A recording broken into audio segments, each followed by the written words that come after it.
Episode 496 of the Pick Aside Podcast. We are here in Vegas, ladies and gentlemen. As you can see, funny story that just happened. Mid-pod video.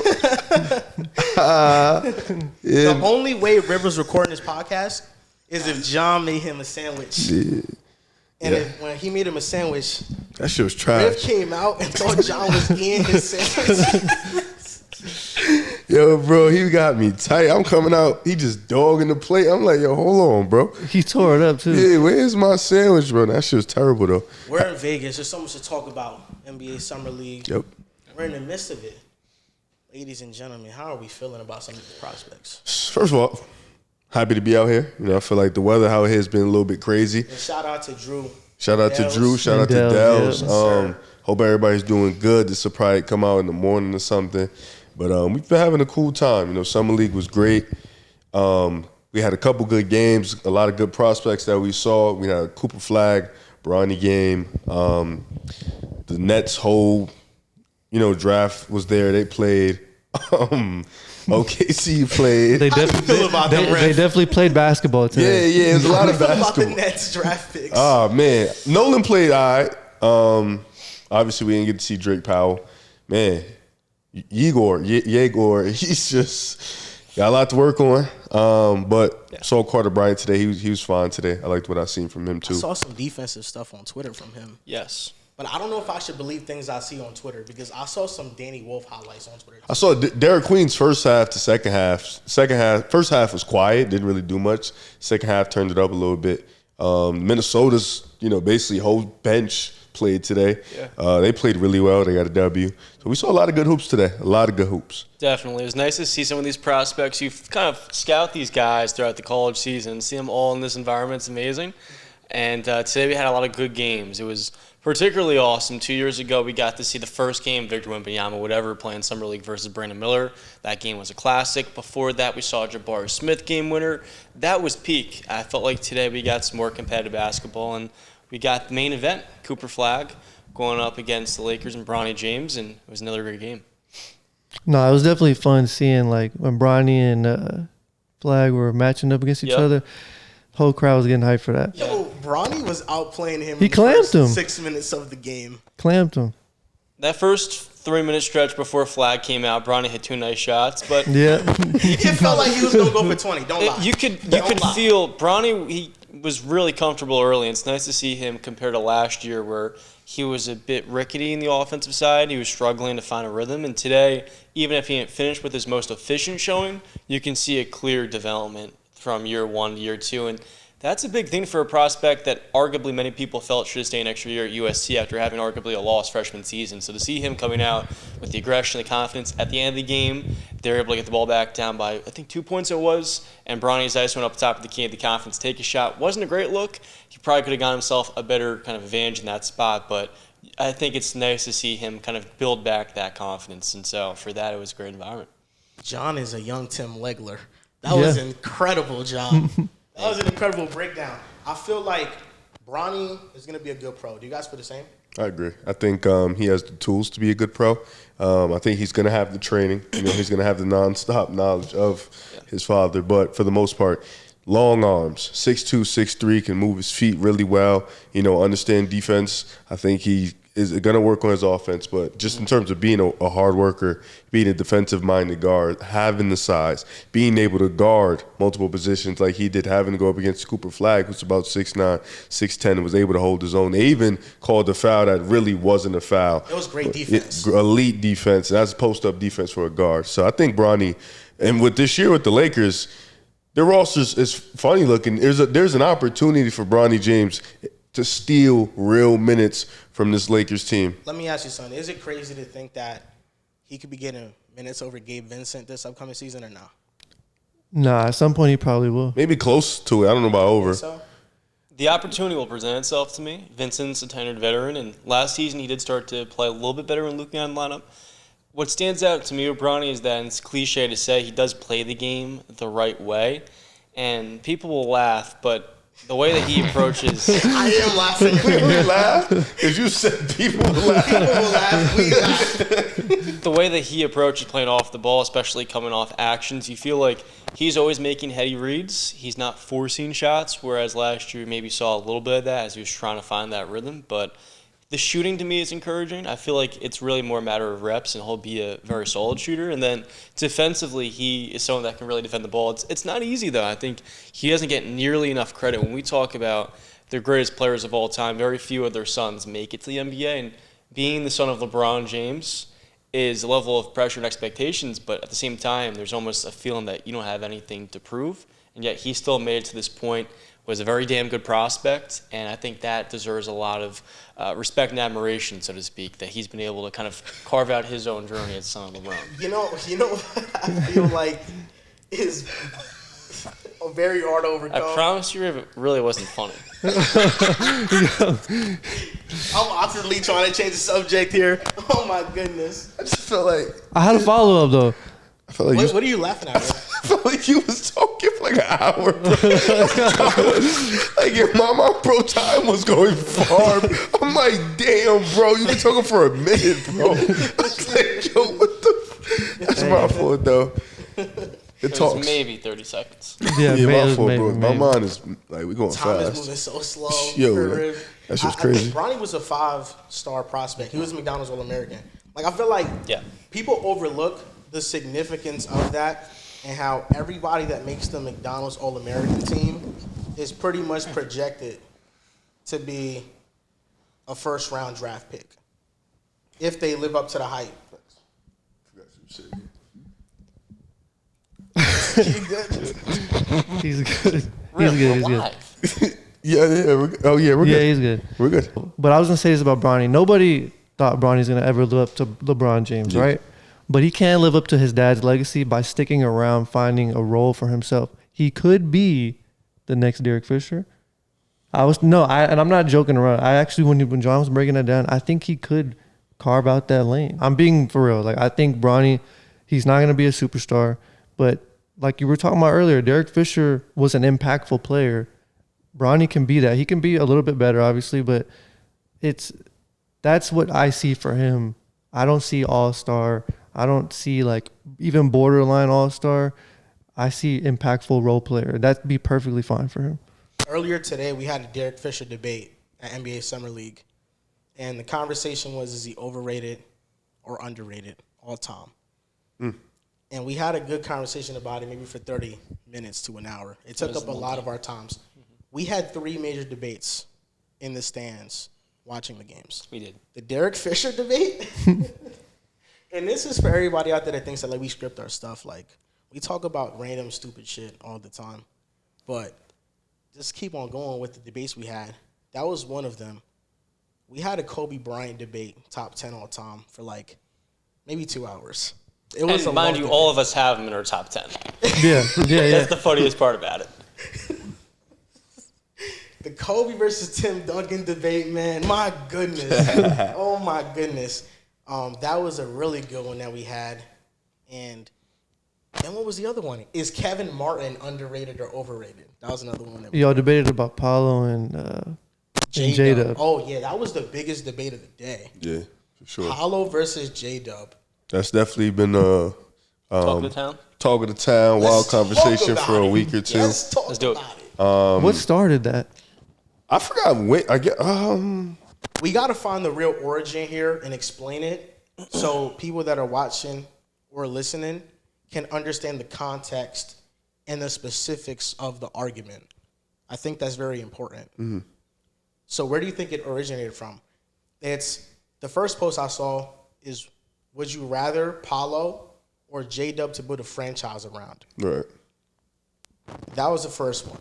What is your guys' answer to that? Who would I rather build a franchise around? Yes. Easy, Paolo Banchero. And tell us why. Right now, Jalen Williams, and I believe he doesn't get nearly enough credit for playing this postseason with a torn ligament in his wrist, and he's already an elite defender, and you're stacking on top of what he brings you as a playmaker and a scorer.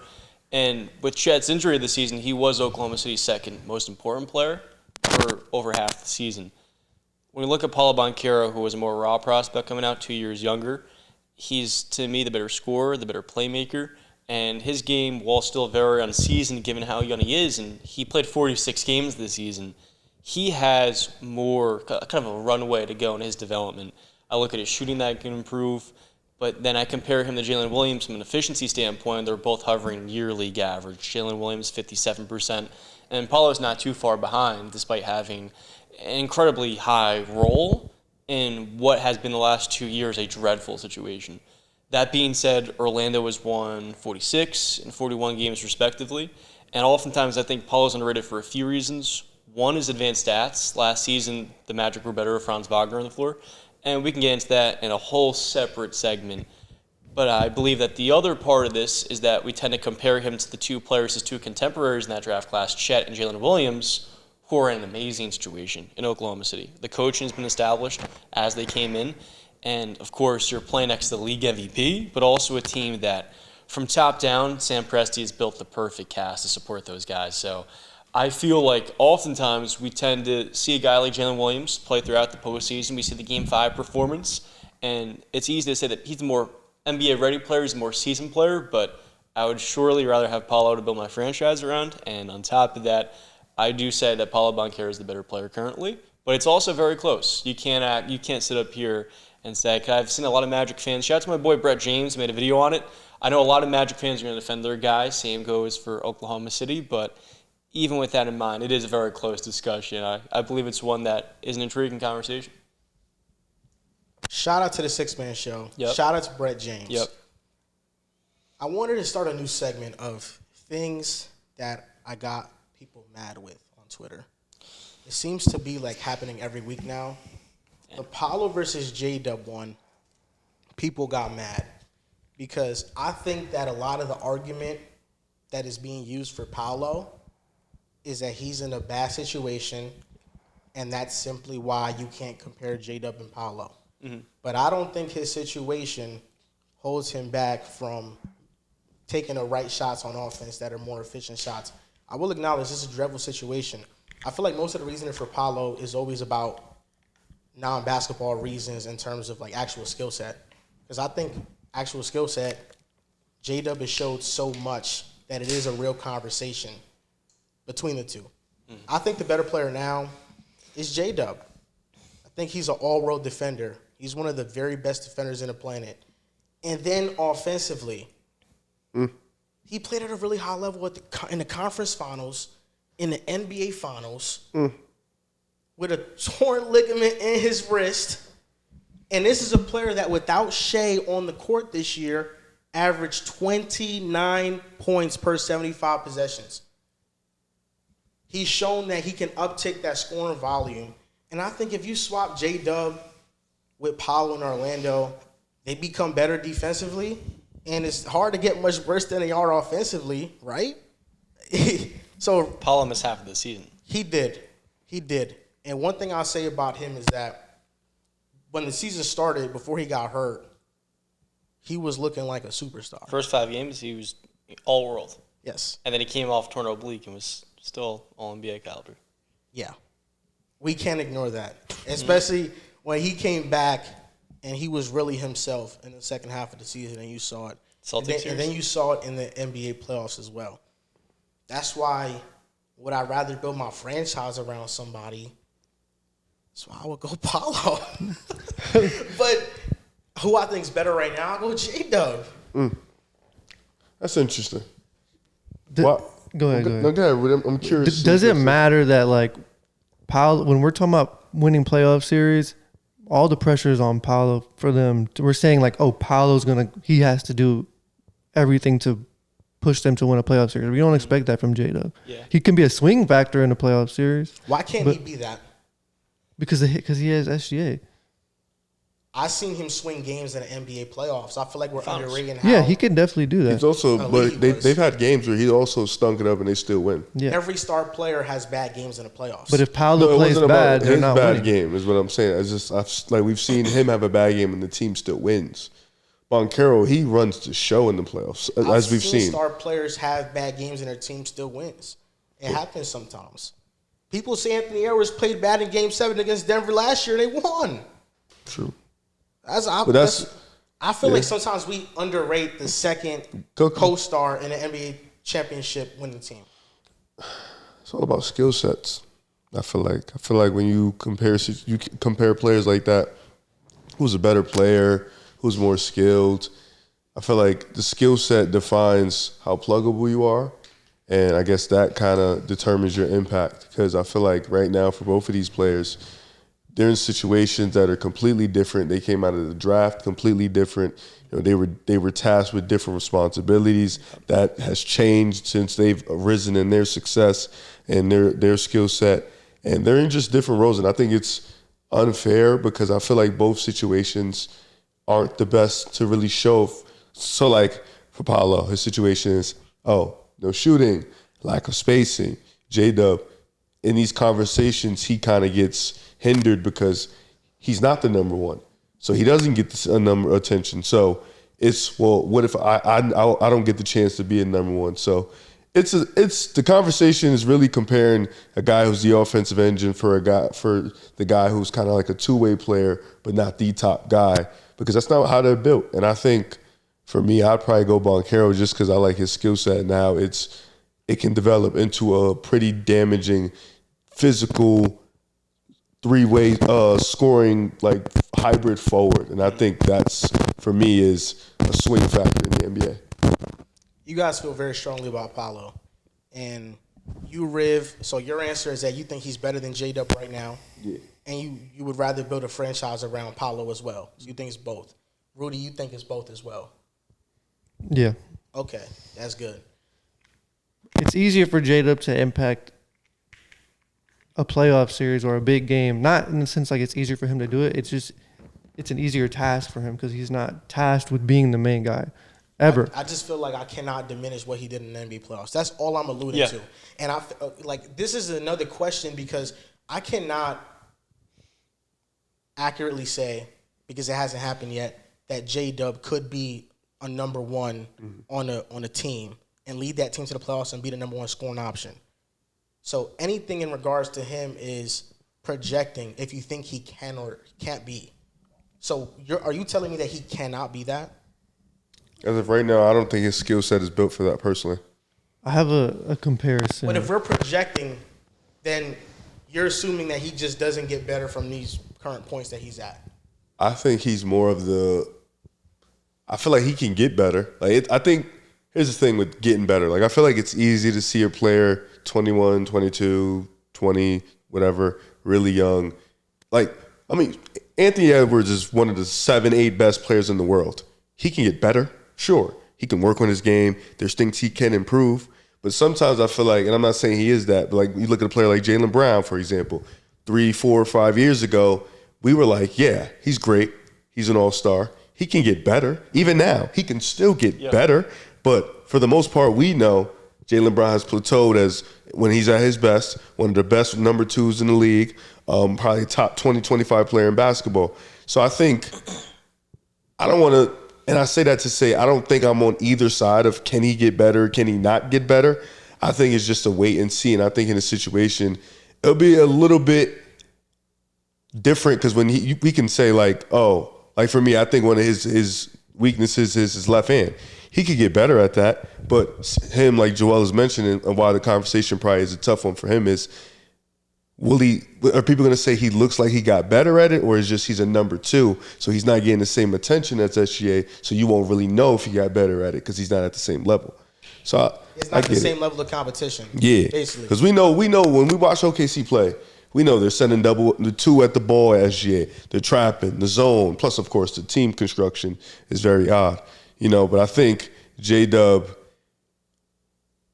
the way he went from last year to this year, in my opinion, I can see from him slow progression. I don't see jump to another level. From what I've seen so far, I feel like last year and this year, not a super big difference in him, just a lot more consistency. And I think that's what he is. He's a consistent two-way player that can give you some high-end offense at times and always elite defense. Doesn't that transition into a deeper conversation about how playing for a good situation can elevate your superstardom quicker than it can any young star?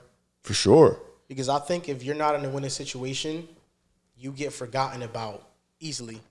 I feel like Devin Booker is a prime example of that. Mm-hmm. He just got $72.5 million per year in extension with the Suns Supermax deal, taking 35% of the cap. I feel like he deserved every penny of that. He just made the NBA Finals as the number one scoring option. It was 4 years ago, but you're right. It was 4 years ago, but I don't think he's any worse now than he was then. Yeah. I just think he has a worse team now. You have a vision of what you can surround him with to get back to that point. Exactly. That's a great point. And that's why we forgot about him, because he hasn't won in a while. I think I disagree with that point. You really don't. Why? Do you think the run wasn't real? Well, the unfortunate, but this It's fine if you think that. They won more games next season. That's a great question. Do you think the 2021 Suns finals run was fraudulent? I think that one was different than most because they had a major injury to a star player in every series in the West. Like, I understand one series, you know what I'm saying? Maybe even two. But and then good players, not all the star players in the run. Like, people talk about Boston's run when they won the chip last year, or whatever it was, when they won it. Yeah. But they played in the East, injured team damn near every round. So people call it fraudulent. It's fake. Oh, they went through an easy East, but they still made it. So I think for Phoenix, I think you had a really great team. I don't want to diminish that team. They won a ton of games that year, won more games the next year.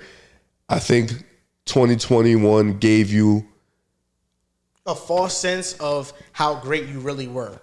To a degree, because I don't want to say it couldn't just completely not work. You know what I'm saying? But for the most part, you really don't know. And I think, as you mentioned, you think Devin Booker has declined. I don't think decline would be the word, but he's lost a step athletically. I think he's gotten a little bit slower. He's got some injuries too. Now he's going into his straight, really like how MJ and Kobe went into their late, just back to the basket, skill, footwork, that type of vibe. John, correct me if I'm wrong, but it was a hamstring injury that Devin Booker He's had a lot of lower body soft tissue injuries, and hamstring has been one of them.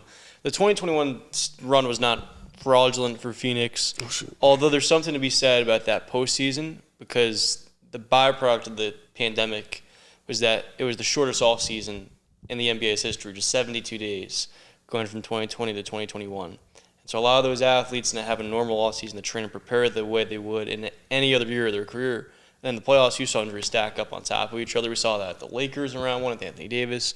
Like you highlighted, we saw it in the second round. But the Suns had it too. Chris Paul playing with his hand injury. And for that Sun team, they're up 2-0 in the finals. And we saw in a Game 6, what ultimately prevented Chris Paul from winning a championship was a hand injury, and then Giannis going 18 of 19 from the foul line. That's what prevented the Suns from going to a Game 7 and winning their first championship in franchise history. But really, I liked what the Suns did in the draft. I felt like the last couple of years, James Jones' roster decisions were very rooted in an owner that came in. He wanted to press his thumb on the scale. He wanted to make these win-now moves. And to his credit, I believe ownership in Phoenix done a much better job, especially with, I'm sure you would be able to better describe it, but they've done a great job for fans being able to watch the game. And it's been a total 180 from Robert Sarver. That being said, the pressure by Matt Ishbia to win now and build the super team with KD, Beal, and Booker, it fell flat on its face. And so now Phoenix is really in the middle of the NBA. And this Western Conference, meanwhile, continues to get better and better every single season. I don't think anyone should be mad at Devin Booker's contract. He's just at that age where he's getting older. We're watching the clock on him, but he's still in that age group where we expect him to be a number one at some point and win a championship, which he got close to. Yep. But that's the issue. I don't care about the money at all. Like, they want to extend him because they want him to be there for the long haul. I can respect that. We saw what happened with Dame. He probably wishes he never left. Yeah. But with Devin Booker, he's in that age group where we expect him to be a number one at some point. So, and he's running out of time, and this team is in a weird state of flux. The roster sucks. Yeah, the ring culture can be negative sometimes in the NBA. We did see something similar where the Blazers gave Damian Lillard a 2-year extension, and then shortly then after, he requested a trade and ended up being sent to Milwaukee.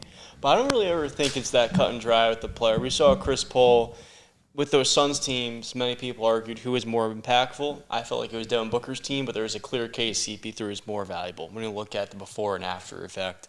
But I feel oftentimes that players like D-Book, they can be a number one and contender, but they can also be better suited as the ultimate number two, maybe the best number two or Robin in the NBA. So I personally never really look at it that cut and dry. I feel like whenever I think about players that ever won a championship, I feel sad because I feel like I wanted to see Chris Paul win a championship. I wanted to see James Harden win a championship. I swear to God, nobody deserved the championship more than James Harden. I swear. Him and Russ are neck and neck. Russell Westbrook, too, deserves a championship. Okay.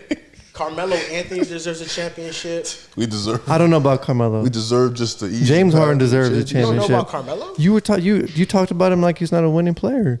You did just The other day, the other week on Twitter, I saw you making a take that I've had about Melo. One of my biggest criticisms. Okay. Did- tell me, let's Requesting talk that about it. trade in 2010 instead of just waiting until he'd be afraid and sign with the Knicks, and ultimately kind of spiraling that supporting cast we would have had out because the Knicks had to give up some of their key players and assets to get him. One of the biggest what ifs, my biggest what if in Knicks fandom is what if Carmelo Anthony signs the summer he's a free agent with the Knicks and we keep Raymond Felton, who he was balling. Yeah. I don't keep think him regardless. we He traded re-signed him him. and we had to get him back. Yeah. Yeah, Chauncey Billups was our point guard for that season, and then he went away. We had to amnesty him. What do you mean went away? Where'd he go? Basically released him, amnestied him because he had an injury. Oh, okay. Then he was a free agent, and I think he ended up signing with the Clippers, and he Yeah. was there for his later Big years. shot, Mr. Big Shot. So Chauncey Billups, because we used that amnesty on him, we weren't able to amnesty Amari Stoudemire because after 2011, I think 2013 is when I really realized it. Like Amari Stoudemire's contract was the worst one in the NBA. Amari Stoudemire was getting paid like a supermax player, and his injuries had turned him into like a borderline starter, bench player at best. Like, bro, his fall off was insane. Yeah, I couldn't because trade him. We couldn't. And we couldn't release him. We couldn't amnesty him and stretch out that contract because we did that with Chauncey Billups.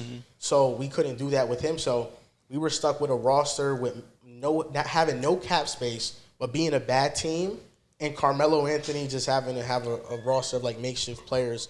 But Carmelo, dude, like, if he signed at that time in free agency in the offseason with us, Raymond Felton, Wilson Chandler, Danilo Gallinari, Amari Stoudemire was still very good at that point, and we would have kept that chemistry going with our initial supporting cast and then adding in Melo. Do you want to know a crazy fun fact about the Denver and New York trade? Because I was looking at this the other day. The pick swap? Not the pick swap, but isn't it crazy that after the Knicks traded for Carmelo Anthony from 2010 to 2014, the Nuggets had a better record than the Knicks? What was the record? Wait, what? Say What that again? was the exact number? Like I don't total. know- He I don't means know total. the exact number, but Denver, people forget when Gallinari went there and Wilson 2013 Chandler went season there. with They had Iggy. Rudy Kyle Fernandez, Lawson. Fareed, They won Aaron 57 Aflalo. games. Lalo. They were a winning organization, and then that one year they got Andre Iguodala, when he was an all-star and averaged 12 points. They were menacing defensively. Average what? He averaged 12 points and made an all-star game. Is that a questionable all-star? I thought he did that in Philly. He didn't No. make. He didn't make the All-Star team that year. He In made it the year Denver? before. The year before Sorry. I Philly. made it in Philly. The year before in Philly, what did he average? 12? 12. Yeah, Correct. okay. Isn't that crazy, though? Iggy gets in how he gets in, man. High impact player though. That's that what Nugget got him team- Finals MVP. That Nugget team is notorious for winning 57 games with 0 All-Stars. And they get to the postseason, and the lore behind that is in the first round they play the Warriors with Mark Jackson. Steph Curry. Iguodala lost to them at the end of that 6-game series and was seen speaking to, I believe it was Steph Curry. And then that summer, he leaves the Nuggets, who were just the 2 seed for the Warriors, didn't beat them in the playoffs. So there's, after just 1 year in Denver, there's always that little backstory, which I find kind of neat. When you think about it, the Nuggets started the Warriors dynasty. Iguodala being on there, playing the Warriors beating them. He's like, I want to go there. That's what made him realize, I want to go there and play with that player. Had he never been on that team, he might have not made that decision. Crying if he was a better player, he'd got criticized more. KD did that. 3 years later, is a Finals MVP. Yeah, that's funny. Isn't it crazy how we hold different standards for different players? Because Kevin Durant did exactly 2 years that. later, John, 2 years. KD was the most hated player in the league instantly. Like, when he did that, there's not one basketball fan and KD blew a 3-1 that I knew that liked KD after that point. Yeah. That was like He was played bad to end that series. Yes. Like, bad. But then you say, like, Andre Iguodala lost to the Warriors and went there. Yep. But I think the difference is that Iguodala at that point was on Denver for 1 year. Yeah. He wasn't Denver. KD was OKC. Yeah. KD OKC era doesn't get talked about enough for how special it is. Because he was the babyface after LeBron left Cleveland. Yep. And I know you Drew, you guys always kind of go back to like heel turns in WWE, and you'll mention that. I don't watch WWE, but that feels like the ultimate heel turn moment in the NBA. It's great for the story. Yeah. I feel like I hear you, Drew, and Max talk about it all the time, so I feel like that's the perfect comparison. Heel turn, man. So do you think KD, like, how do you guys feel about the decision? Like, looking back on it now, 9 years later, like, how do you feel about that? Where do you stand with KD when it comes to that? He ruined parity in the NBA. And it was already kind of being messed up by the super team eras. So LeBron it's not entirely his making 8 fault. straight finals and shit, man. So you knew he was getting there. But for those 4 years he was there, we all knew who's True. you know. Isn't it crazy how if you've been watching basketball from 2011 to 2020, you like every NBA Finals is LeBron James in it, Except 2019, but yeah. except 2019. So it was like the Derek Fisher effect. We made the finals in 7 of 8 seasons. In LeBron's case, 8 of 9 seasons. Derek Fisher, underrated. Yeah. When I used to play basketball, I wanted to emulate my game after Derek Fisher, how he shoots. 5-time I champ. thought how he shot was a great jump shot. Like, it's a beautiful looking jump shot. You're killing me with it the other week in 2K Live. 10? Was 10? beat It was bad. Oh, Y'all were yeah. playing I was 2K using Live? the Magic. I was using the Magic, and Joel was using the Lakers. It was 2K easier for me Live. to use Michael Petrie than Dwight Howard because for whatever reason, Dwight Howard would catch the ball baseline. I'm mashing the right stick to dunk the ball. I'm mashing the right stick to dunk, and he's dribbling out of bounds and pump faking the air. And I'm saying to myself, this guy's like the second best player, it's the top 5 player in the NBA, and I can't even hit a layup with him. And then I'm going to Michael Petrie, and he was my best player. Then Joel beats me. He took 26 shots at Kobe. 26 shots at Kobe. He had 24. Every shot was with Kobe, but Derek Fisher had like 16, 18 points. Joel's like, damn, Derek Fisher had 6. I'm like, nah, bro, he had like 16. Hey, look, Derek Fisher, 6 of 8 from the field, 16. John was helping off Derek Fisher, and you know that I'm gonna make that pass. Yeah, because I defend on the ball. I defend on the ball. He did for the Lakers. Yo, Derek Fisher is underrated. Like, I think people don't talk about his career because I mean he's a role player. People don't remember role players. No. But, like, wouldn't it be a shame if like 10 years from now people like don't remember Alex Caruso's impact on OKC? That's how it is nowadays. Like Bruce Bowen, he was arguably the best perimeter defender in the sport in 2003. The Spurs. You cannot minimize Derek Fisher's impact, bro. Yeah. How many finals did he make in the 2000s? Not including 2010. Well, he made 6. He made in 7 of 8 seasons. He left for Utah, played with the Warriors for, I believe, 1 year. And with Utah, you were telling me the other day, great point, made the conference finals with him.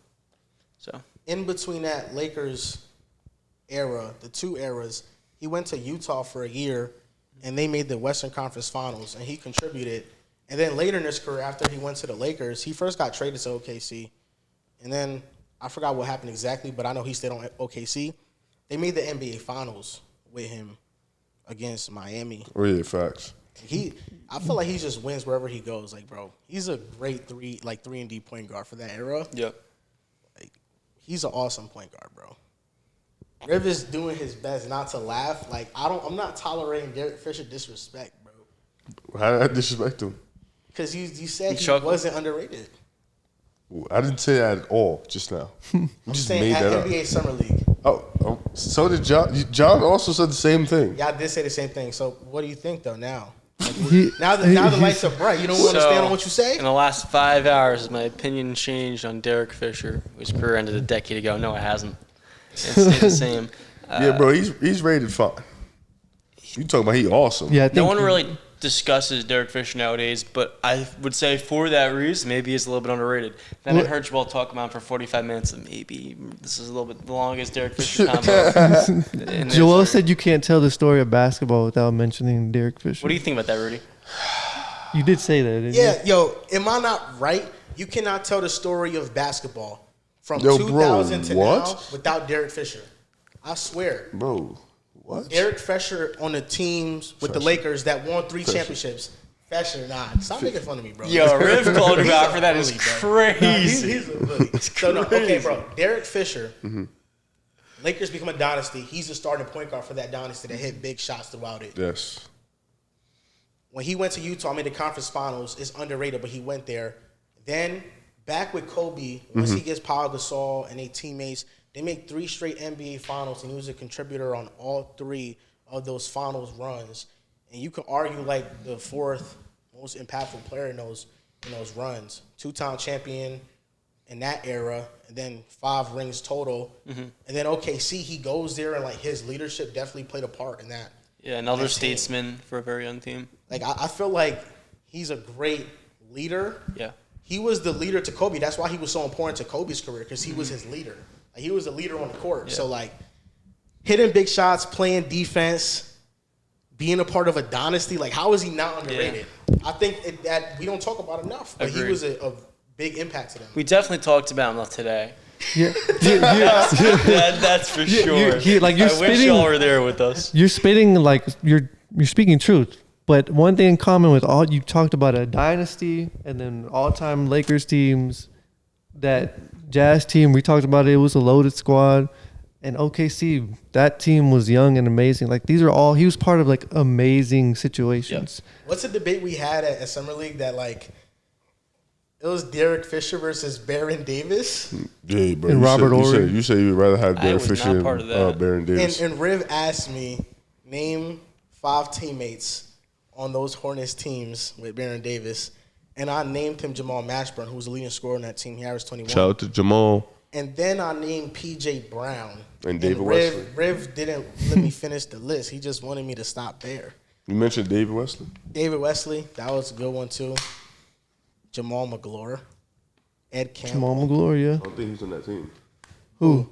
Jamal McGlure. He was. Sure. Nah, he was, yeah. He was. Speaking about the Hornets, that's where Chris Paul started. And he's retiring. Facts. How do you guys feel about After it? Like, the season. outside of, yes, he's retiring after the season. Great job to chime in there, John. Great piece of context. How do you guys feel about Chris Paul? Like, outside of the basketball stuff that's obvious with him and, like, the legacy he's going to leave, but how does this just make you feel as, like, men? Sad. Do y'all love Chris Paul? Yeah. I used to. So like What the fuck happened? Did he break your heart or something? Nah, I used just when he went to the Clippers, I was a fan of New Orleans Chris Paul, like that Chris Paul.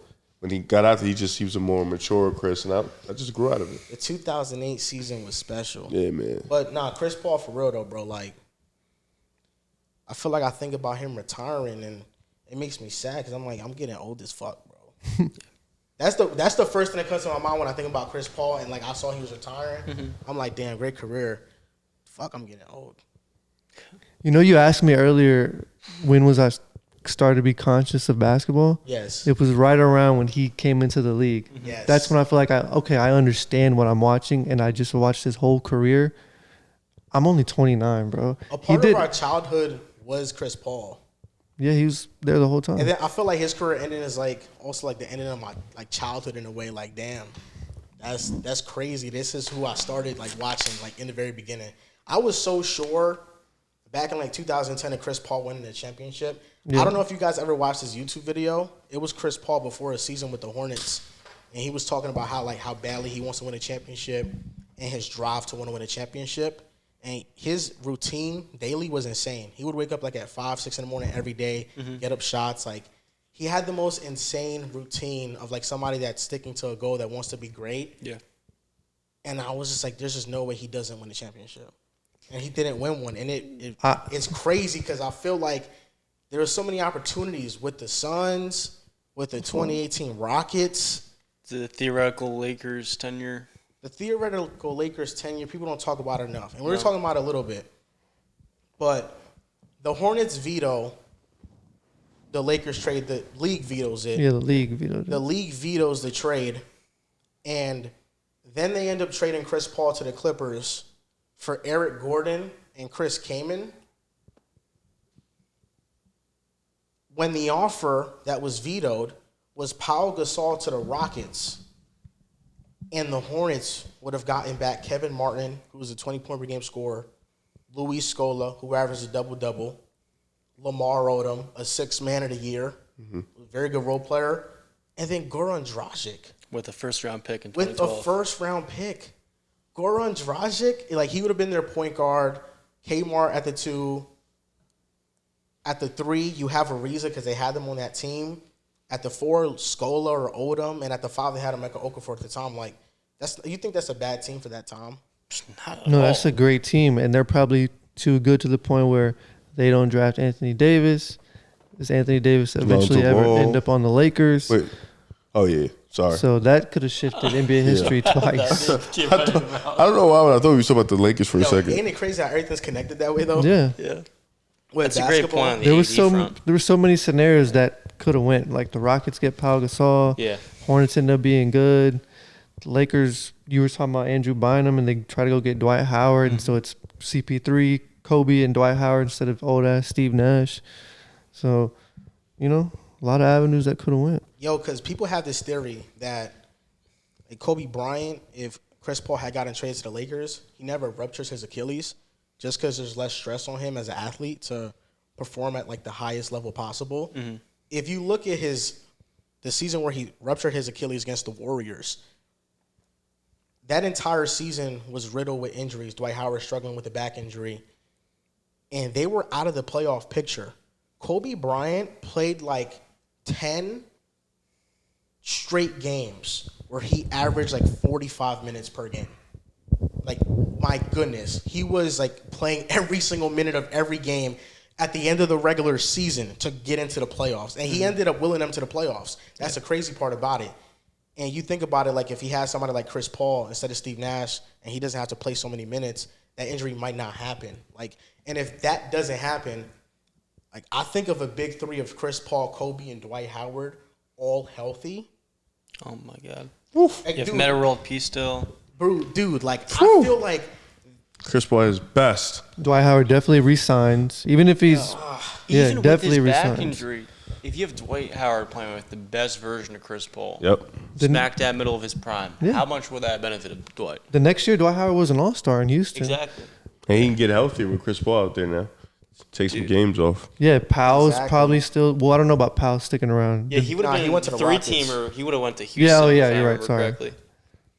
No, yeah, the Lakers, I feel like they had a chance to do something. I emulated that exact scenario in 2K. Yeah. The toughest part about it was building depth around the team because they would have no cap space if they had like Artest, Paul, Dwight, and Kobe all getting paid what they paid. Yeah. They would have had zero cap space, so that would have been tough to maneuver, just building out that depth. But I feel like for that era, we even saw that with the Heat. The first year Miami Heat, they had no depth at all.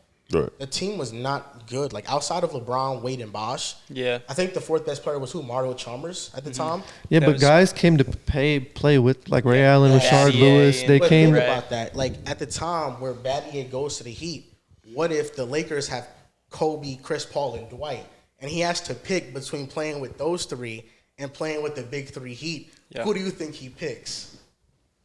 What a question. What Bro, a question, He loved right? Battier loved Kobe. I tell you that. He loved guarding him, interacting with him. He's talked about it. Yeah. He probably would have chose the Lakers. I chose the Reunited Lakers. with Meta World Peace too. The Rocket tenure. That's who I got on my roster. I got Shane Battier. I Shane secured Battier. him. And it's a good roster, but the depth still sucks though. But I feel like that's a what if with Chris Paul. Like, if he went to the Lakers, who knows, dude? Like, We could have got NBA Finals with Kobe Bryant and LeBron James both having big threes in the NBA Finals. Right. Do you know how crazy that would go talking about that right now? Like the outcome of it, what happened, what could have happened. Like, you don't know. Like, that's like 07. No, not 07. That's like 2009 when the Lakers made the finals and the Magic made the finals. And people were anticipating LeBron and Kobe in the NBA Finals.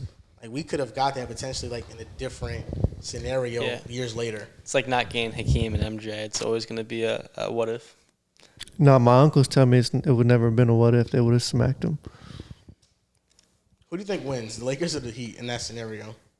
Lakers. Lakers or Chris Paul?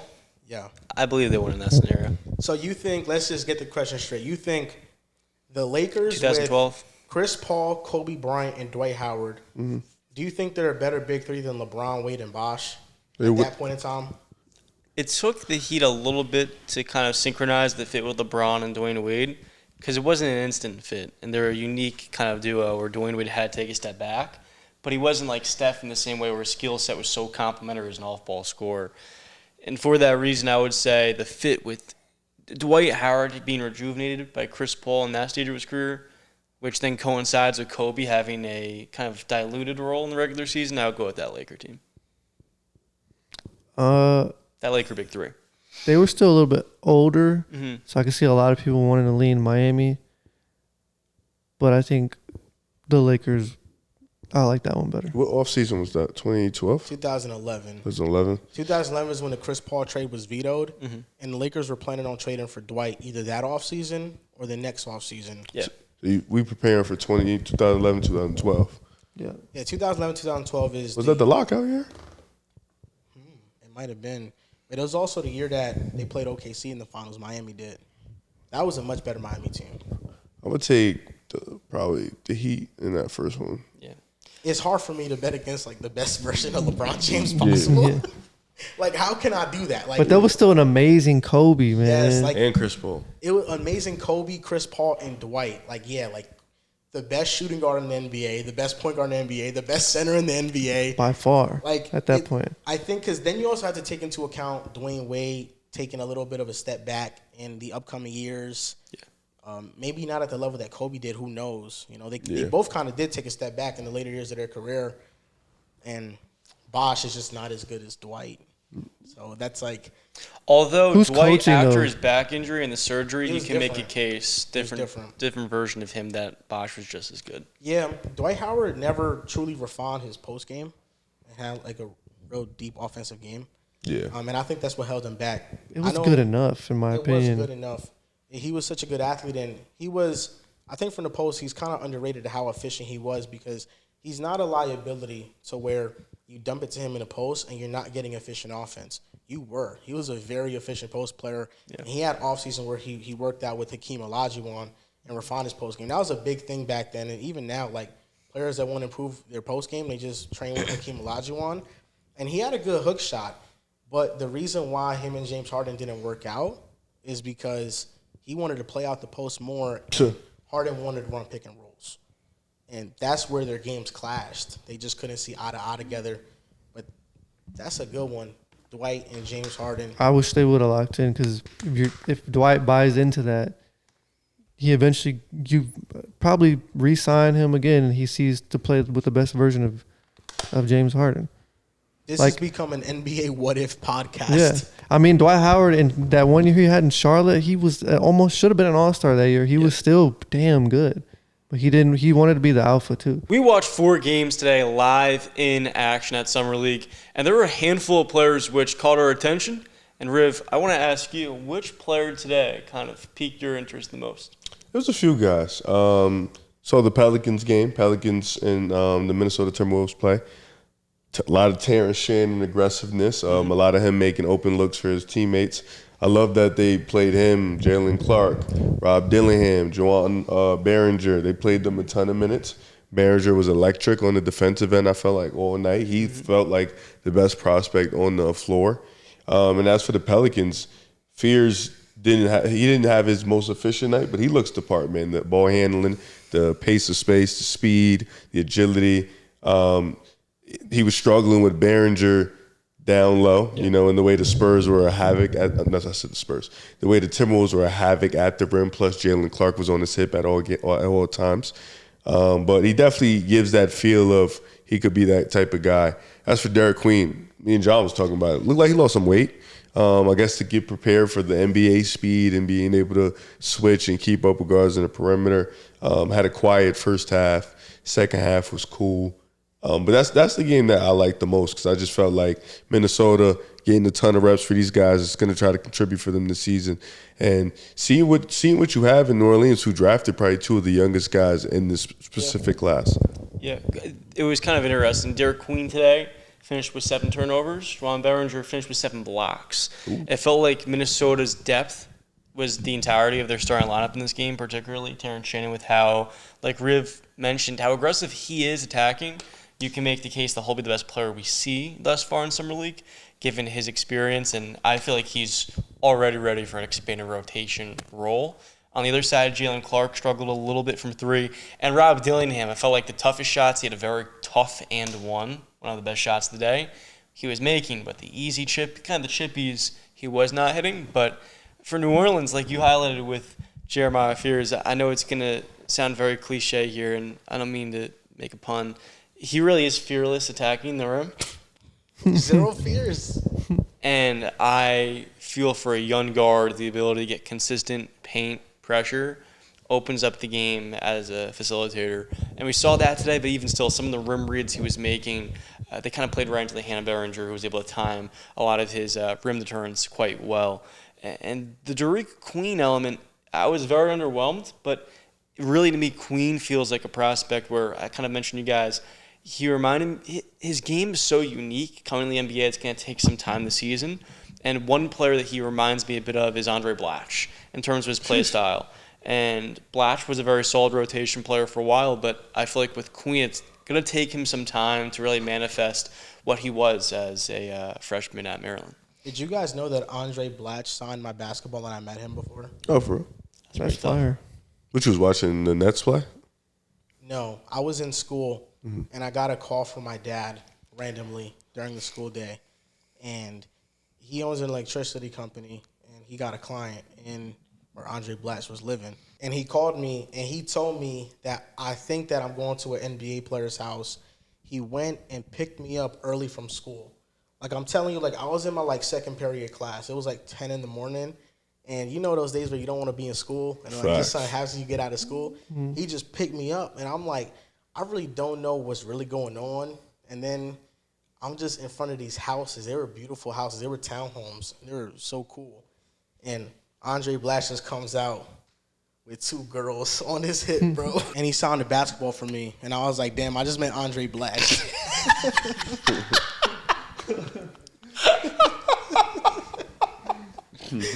I got it. All back to the Derek Queen comparison. Full circle Andre moment. Blatch, the NBA What If podcast. Everything's connected. Oh my goodness. Nah, Andre Blatch is good. He averaged 16 with the Wizards. He was a solid role player. Yo, he had that 1 year with the Nets. He was actually playing really well. I'm surprised he went overseas. He was one of those players I'm like, yo, why? He's good enough to be in the league. Maybe character issues. I don't know, bro. I don't know. He was nice, though. He definitely was nice. He had a money mid-range shot. He had incredible touch for a 6'11" big man. Cooper Flagg, just he took a dribble down the lane and dunked. And I was like, my goodness. I knew he was big because from his measurables that he's a big Well, he missed forward. that dunk. He had a dunk where he made it. He did have a dunk. He also had a rim graze where he got tapped from behind. Yes, he got blocked as well. It really wasn't the best offensive showing from him. The most impressive part of his game to me was just that turnaround fadeaway jump shot that he has. Him in transition, he's I feel like it's different. So advanced. Right. There are times when I'm looking at him, I'm like, he has a clear size advantage, and he should take it to the cup. But I'm like, but that jump shot is so efficient for him that's just as efficient of a shot for him. Right. I really was impressed with his transition ability, the grab and go off rebounds, off deflections on the defensive end, and It gave me some Ben Simmons vibes in terms of the characteristic. As the game progressed, the Lakers were playing very physical with him, and shout out to Darius Baisley. He defended quite well. He did have 4 fouls to where they're defending the first overall pick. You're fighting for an NBA rotation spot. You're going to give it everything that you have. But my biggest summer league takeaway from day one was Nikola Topic of the Oklahoma City Thunder. I felt his three-point shot looked good. He only went 2 of 6 from 3, but the mechanics were clean. He had 2 straight, and his playmaking looked very good as well. Early on in the game, kind of took him some time to settle in, and I was really, the biggest thing for me, struck by his ability to get to the paint, but that was coincided with a disappointing touch. I felt like his lack of touch around the rim was kind of one of the bigger questions as to what he can become in the pre-draft process. But everything else looked really good, and it was great to see him back out there on the floor. He missed an entirety of his rookie season with a torn ACL. So with that Thunder development staff, if he can develop just moderately as a finisher, you're talking about a player who, to me, the Thunder need an extra point guard, an extra player that can initiate. We're talking about a player who can step into this rotation for a team that just won the championship. And so I felt like that Topic was a standout today, though there is definitely some clear improvement there around the rim for him. That begs an interesting question between that draft class's big 3 at the guard position. They all didn't have a real role their rookie year. All lottery picks. Reed Shepherd, Rob Dillingham, and Nikola Topic. If you were to rank those 3 long-term on how good you think they're going to be. Yeah. Between Nikola Topic, Reed Shepherd, and Rob Dillingham, what's your list? In the size just aspect, because, I mean, we saw Rob Dillingham today in person, and he had a lot of turnovers. He wasn't efficient, especially like on 2-pointers. He had a nice highlight where he had a nice and 1-3, but outside of that, it's like, is this player ready to play a key role on a team that can make a deep playoff run? And my takeaway was no, he can't. Like how I saw him right now, he can't be that. But the Timberwolves kind of need that from him.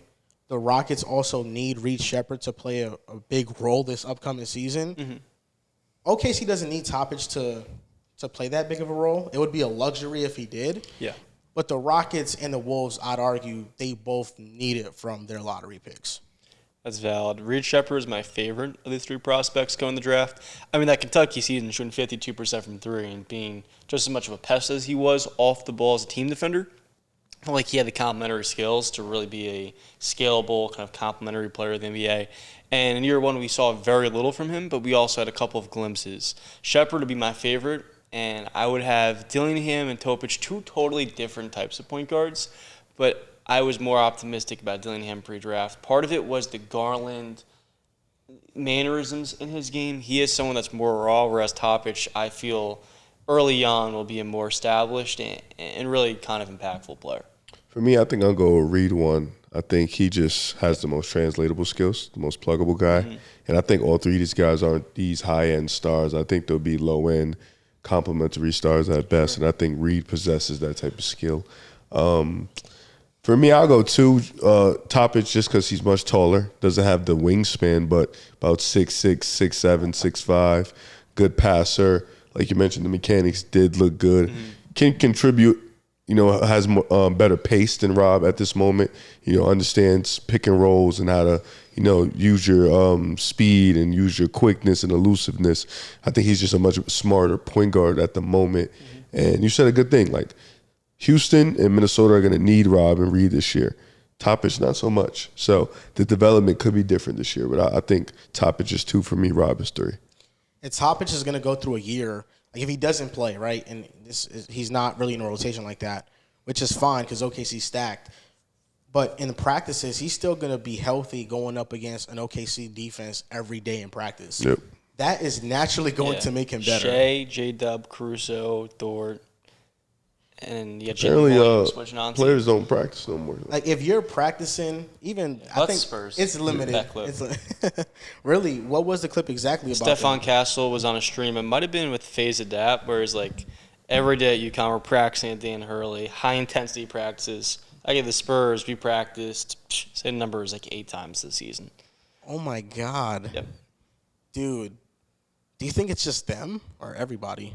I'm not quite sure. There's a They big travel a adjustment lot. with Mitch Johnson stepping in for Greg Popovich because of a health scare in the middle of the season.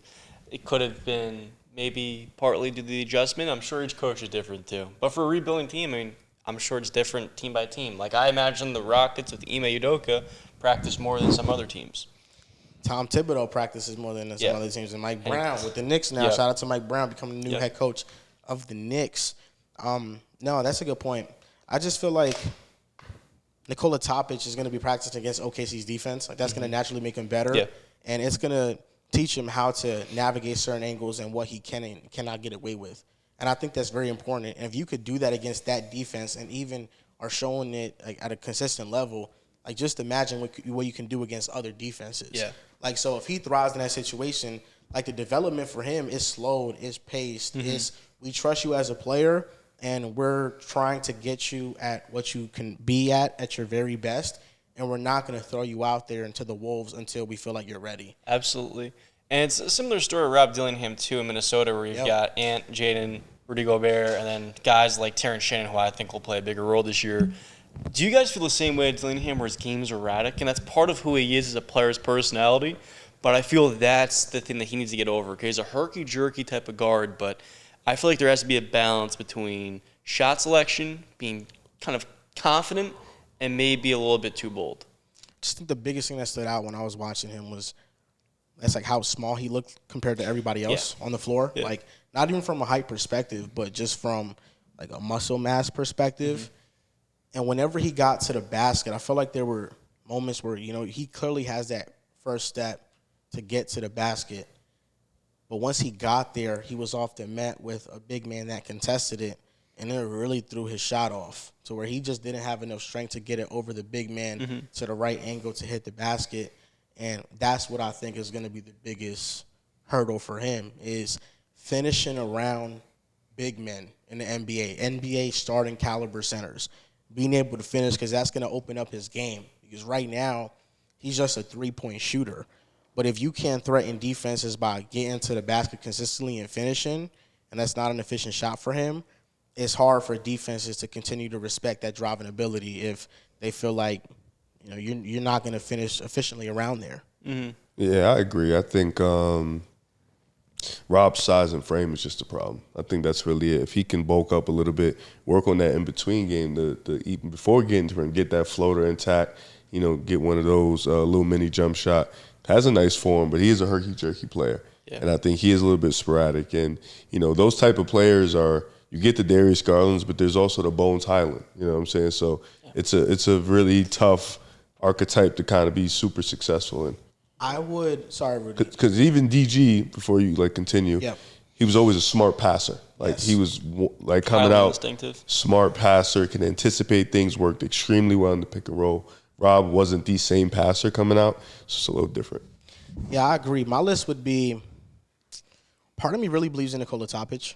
But Reed has a very notable athletic advantage over him. And he's also a great three-point shooter connector. Like, when he got real playing time for Houston, he stood out to me. To where I was like, okay, he could maybe start next year. I think he averaged like 25 points when he actually got playing time and played like 30 minutes or more. It was like 20, yeah, close to. Like, yeah, he was pretty amazing. So I would have a number one. Topic might be number two for me. Like, Dillingham might be three. I don't feel good about it. Didn't expect to hear that. That's a fact. I don't feel good Did about not it. expect to hear that from you. I see Rev grilling me from across. Nah, I just got a shit, bro.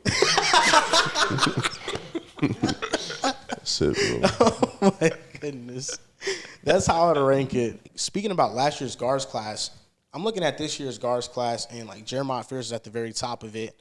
And I think what stood out to me when watching him is just his size. Yeah. Like, I think he has real size at the point guard position where you can't call him a smaller guard. Like, he's 6'4". You can see that he's going to fill out. Yeah. And I just was watching NBA highlights. I'm not like a draft junkie where I'm like, oh, I'm scouting this freaking Auburn game or whatever. No, I'm not doing that. From the highlights alone, which can be deceiving because he really shot like below 30% from three. Yeah. He looks a lot like Damian Lillard to me. Like, right. Just from highlights. Like, just watching the highlights, I'm like, Jeremiah Fears, this is Damian Lillard. Like, that's how he looks like at his very best in those best moments. Do you guys feel the same? Is that your same comp for him or somebody different? James Topic is one of the greatest shooters of all time. Yes. I feel that there's a little bit of jaw in him in the way that he attacks the basket, is more size. Remind me a little bit of Gilbert Arenas. Yeah, that's a good shout because he's a very physical and powerful player too. And part of what they talk about pre-draft was his multi-sport background too, which kind of allows him to be more like functional as an athlete. Ja is what I go back to, but it's really tough to kind of, for me, like I kind of see in like Dylan Harper is my favorite guard. I see a bigger Jalen Brunson. And Trey Johnson, I can pigeon a couple of different high-level scoring shooting guards. With Jeremiah Fears, it's really tough to pinpoint because he wasn't efficient as a finisher or a three-point shooter, and that's because of how young he was. He's an 18-year-old, and Flagg, if I remember correctly, is the youngest player taken the first round this year. Fears is right there with him and Ace Bailey because he reclassified, should have been a high school senior this year, and instead was playing in the SEC, giving you 17 a game, and leading an offense. So for that, I feel that he's still so really untapped. That's tough to figure out who his NBA comparison is. I feel like he is all-star potential player. Do you guys feel the same? Yeah. I think he's that type of player. And that's what rubs me the wrong way about the Pelicans because, dude, they are like, I don't know how I can describe it. They're a team. They're a bad team that makes great moves. Weirdly enough. Do they make great moves? I think they do. It feels like they've assembled a lot of really interesting, talented players with no consideration whatsoever this offseason and how those players would fit or have any level of cohesion together. That's a great argument. Yeah. As of recently, he cooked me there. He cooked my whole statement. As of recently, you're right. The Pelicans have done some dumb stuff. And they just got a new front office. Yeah, so they brought in the Pistons GM of all Yes. people. So I want to retract my statement. Old GM. They're a team that has good talent that's bad. I think that's a better way to phrase it. Because Herb Jones, they just signed him to a 3-year extension, I believe. And overall, he's locked up for the next 5 years and to like 21 to 22 million per season. And that to me looks like it could be one of the best contracts in the NBA 5 years from now with like how good Herb Jones is. I was watching a clip, and it's brought me back to a debate I had with Drew earlier where, he was talking about how the Pelicans' defense was so great the year they were all healthy, which was not too long ago. It was only 2 seasons ago. Exactly. And I saw a clip of Trey Murphy being asked that question, and he just said Herb Jones. And it just like cut into like a TikTok edit of him like blocking shots. So I was like, you know what? Yeah, when Drew said Herb Jones, that was the reason. Like, yeah. Herb Jones is that significant. So locking up for $22 million, that's perfect. And like Zion, when he plays, big if, he's still an elite player when he plays. Yeah. Then we look at the other moves that they have. Like Trey Murphy's a really good player. They traded that 2026 first round. Yes, pick, and that can haunt them. Like that was a bad move. But then Jeremiah Fears, we're over here saying he could be an all-star point guard. So like you think about it, you have a ceiling of a player. Bless you, John. Thank you. You have a ceiling of a player that you just drafted. It could be an all-star point guard with an all-star in Zion Williamson, with an all-world defender in Herb Jones, with an elite shooter like Trey Murphy. Really, he hasn't shot the ball like at 40% clips, but like I classify him as somebody that like I cannot leave open at all. Yeah. So that's why I just call him an elite shooter. Yeah. And Yves Misi, he looked like the biggest dude on the court today when we were watching. I was like, yo, this dude, he stands out. He just can't finish. Unfortunately, he has no Now, touch. what are his numbers exactly? Like, did he not finish? He's like 58% at the rim. Yeah. But that could be a connection. Like, that's something to look forward to with the Pelicans. Like, how do Jeremiah Fears and Misi play together? Because I think that's like thinking long term for their future. Like, if this Zion era doesn't work out, we're banking on Fears to be that guy. And it's like Jeremiah Fears with Misi. That's kind of the point guard center combination of the future. And then you just throw on the fact that DeJounte Murray coming off torn Achilles, Jordan Poole, and also Derek Queen, a lottery pick they drafted. And it feels like there's almost two different iterations of this team, which is partly a byproduct of their franchise player never being available. But you make a great point. There's a lot of potential for these players. Misi had a very encouraging rookie season, was better than many people expected. It's tough, though, to develop those players when there's no clear emphasis of who are prioritizing. Is it Zion? Is it Trey Murphy? Is it some sort of one of these three guards? There's too many different cooks in this kitchen to me, and it's hard to understand how that's going to affect Fears and also Derek Queen's development. what do you do if you're the Pelicans? Like, is that the path you go down? Are you okay with it? There's a lot of cooks in this kitchen. Yo, that was a good one. You are hilarious, bro. No, but real talk, the best thing they could have done was, I think this really was a horrible decision because they're bottom 2 team in the West to me. The decision to trade their 2026 first-round pick was one of the most questionable things I've seen in recent memory. I have no idea what their new front office saw to think that they're going to be anything more than a 20 to 31 team this season. What's the potential, like, these bad Pelicans takes? Like, the Pelicans are bad. What's the, like, on a scale of 1 to 10, what's the rating that these could end up aging poorly? Like, it's pretty high. I mean, if Zion were to stay healthy, which we say every single season, he probably will at some point. The odds of that happening are not in their favor. It's probably, in terms of risk potential, like a 7 out of 10. That ends up being a top 5 pick. And you gave up for Drew Queen, who's likely not a top 5 player from this class. Yeah, no, I just feel like it does a disservice to the players when you, like, try to have different timelines and build around it. Yeah. But is that all a byproduct, basically, of Zion being unhealthy? So, like, do you think, in a way, like, the Pelicans are directionless as a franchise? A, because they're a bad franchise. B, because they can't rely on Zion to stay healthy. Or C, both? It's both. I would say, because I feel like they picked the direction. The direction is they're going to keep trying to compete. You have 2 lottery picks. You know what I mean? Yeah, it's I don't even know, but bro. It was a down season. Like, I don't think we can say the Pelicans have just a history of being bad in the past couple of seasons. I thought David Griffin, he hit on a lot of different moves. Yes. But ultimately, because Zion never could stay healthy for the playoffs, he never saw his vision manifest. Yep. And now that he's gone, you bring in the same GM, and I think I spoke about this in the show before, in Troy Weaver, who built an abomination of a roster in Detroit. And it wasn't until they fired him that a year later they went from 14 to 44 wins. So I feel, looking at Troy Weaver's track record of going with a zero shooting approach and not understanding how players fit together, and now he's the one designing your roster and training your future first-round pick, that's what gives me a lot of pause. Okay. I think that covers everything about our day. It was an eventful day. This has been a sporadic podcast where we've been all over the place. Yeah. I mean, very just conversation after conversation. I'm going to call it the What If podcast. A lot of what if. No number on it. No number. No number there's on the podcast. A What if podcast. What if vlog.